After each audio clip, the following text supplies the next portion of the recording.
Hi there. I thought I'd do a little demonstration about bird feeders. I've talked about them a few times on my regular Saturday morning shows, and the dueling we do with squirrels all the time. And if you feed birds, you know what I'm talking about. You're pretty much always going to have this problem. So I've learned something about this particular style feeder. It's a tube seed feeder. It holds about 4 pounds. We get these, or my wife gets these at Lowe's, I believe.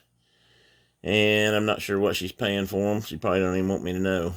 But anyway, if you want to see it, right there's the Lowe's part number, 1111-59340, or stock number.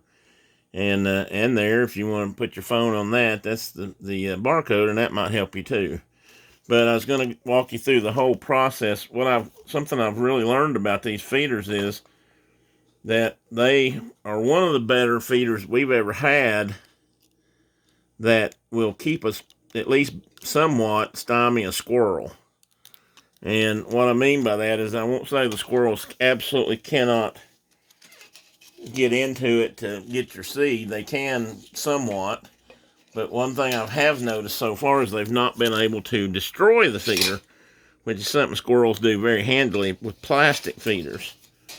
If there's any plastic on one, then they can use that plastic to get into your feeder and get into the seed. They'll sure as heck use it.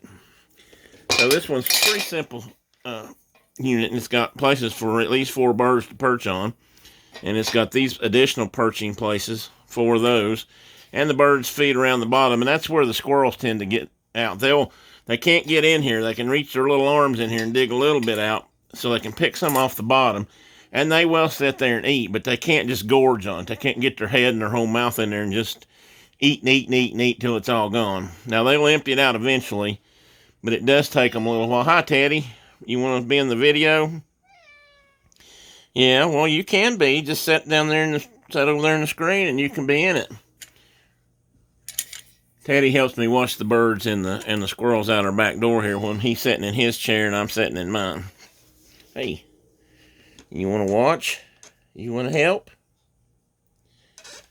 Okay, here, hop up in your chair. Come on. Okay, let's talk about the feeder just a little bit more. The top itself just lifts off, but this is pretty heavy steel. And it's got a good steel cable. Again, that makes it much harder. I won't say the squirrels absolutely can't eat it, but I think they'd break a lot of teeth on this lid. And this cable is Teflon coated. Come here. Any other time you wouldn't be wanting to be involved in this. And, you know, it's a steel cable, so they have a little bit of trouble gnawing through this. And to fill it, you just pull this up and lay it off to the side, or hang it like that, and empty your feed into this. The only way that I have found so far that squirrels can get into this feeder, and I won't swear they don't know what they're doing, but I'm going to assume they don't. They can unscrew it, and it will fall apart. This cable hooks to a bell type clip at the top, and I'll take this off and I'll show you. And I had squirrels, I actually watched them do this. They get on the feeder and they'll jump down on it and it starts to spin just like I'm spinning it now with my fingers. And what happens is they spin it far enough, I'm hoping I can do this and it'll fall and not just tear everything up. But they'll actually spin and spin and spin on it until the top comes off. This top cable will unscrew. Now, I don't think it's a good design, but you got to do it. See what happened there? Well, once that happens, the feeder falls on the ground, plunk, and all the seed comes out, and then there's, feast for the squirrels. So what I did on the other ones we have, and I'm going to set this down for a moment, and you saw me cut those little tags off, so they're the same kind of things they use to put tags on clothes, so there's the plastic tails in here, and I doubt if an animal or a bird would eat it, but I don't want a bird swallowing that and then find out that's what killed him or something. So there's 2 places on this that can come unscrew. It screws in at the bottom. So what I do is I take this center screw piece out and I unscrew it. You can take it all the way out, or just about all the way out. And then what I'm going to do is I'm going to take a little bit of blue thread sealer, thread locker, Loctite. And squeeze that out and put just a little drop of it on the threads. Now, this Loctite is not the kind that makes a permanent bond, but see, you put a little blue, put that blue, oops, and that's in my way. Put that blue Loctite on the threads, and then screw this back in all the way down till it locks. What they've done on this is they've crimped the threads about halfway up. So when you screw them in, you eventually will come to that spot and just stop right there. Now, that Loctite is going to set up in those threads and basically glue those two parts together.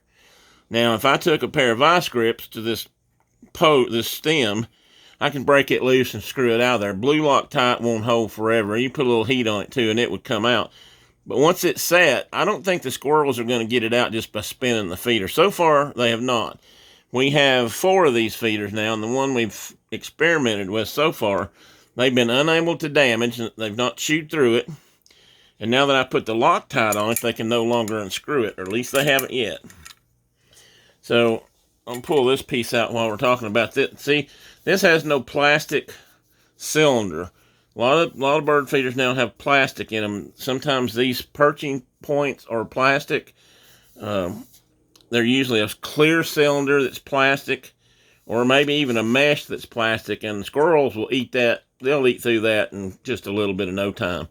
And once they do that, your feeder's gone. The feeder itself's usually no good. You can't keep the squirrels out of it, and they're hard. If it's plastic, there's usually no fixing it. So they don't leave any big pieces. They just chew pieces. But with this metal, this is heavy enough screen. So far, they've not been able to bite into it. And I think part of that's because they can't get a hold of an edge. If they got an edge, they might sit there and gnaw on it and pull it loose and get a bigger spot. But these are pretty heavy steel. These are about like what's on the lid and the bottom. So far, they've not been able to chew through this. And I'm off screen. So far, they've not been able to chew through this. So that's going to make these feeders last at least a couple of years, I figure. Because if they were plastic, they would already be gone. I can absolutely guarantee that. So now that I'm using blue Loctite. That is the real thing. It's the real thread locker. It's made to do this. You could probably use super glue if you don't have blue Loctite, or some kind of Gorilla Glue. Put it on the thread, screw it down there, and let it dry overnight. Would probably do about the same thing. If you got a little drop of Loctite, though, that works well. So I'm going to put a little bit more on this top thread. If I can get this thing's full, so it's coming out a little faster than I want it to. And if you can see that, it's leaked out, so I'm going to wipe that off.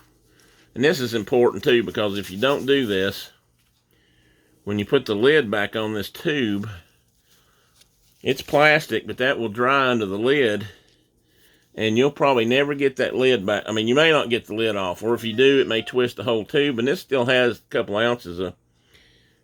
This holds 0.2 ounces, but that's enough Loctite to put a lot of screws and nuts together.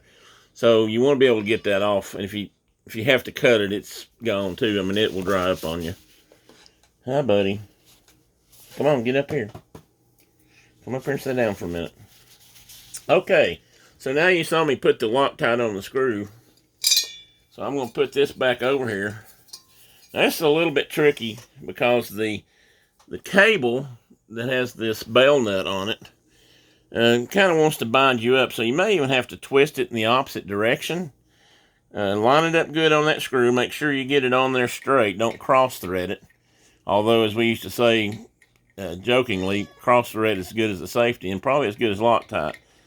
So once I get it on there a bit, I can take my finger. Oops, I think that's the wrong way. And I can spin it back down on it like I unscrewed it, and just spin it down until it stops. But then I'm going to make sure it's really good and tight too, so it stays down.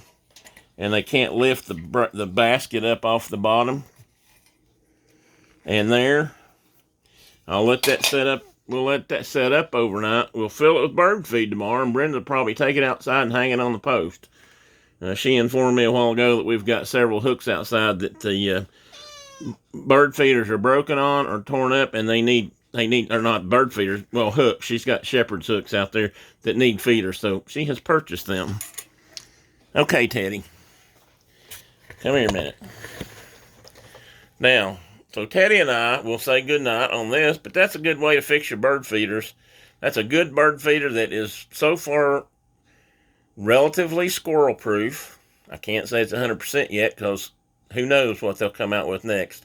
Squirrels may end up with blow torches or snips and come out. I mean, I don't trust squirrels not to do anything. They're smart. They are determined, and they will, by God, get into your bird feeders if they can. What do you think, Ted? You like squirrels? Teddy thinks he would like to catch a squirrel and possibly even eat a squirrel or two, but so far he's not been able to do that. He scares them at the window, and they're probably just about as glad he can't get through the glass as he is. But anyway, we better say good night, buddy. You ready? Okay, I love you too. Good night, folks. Good luck with your bird feeders.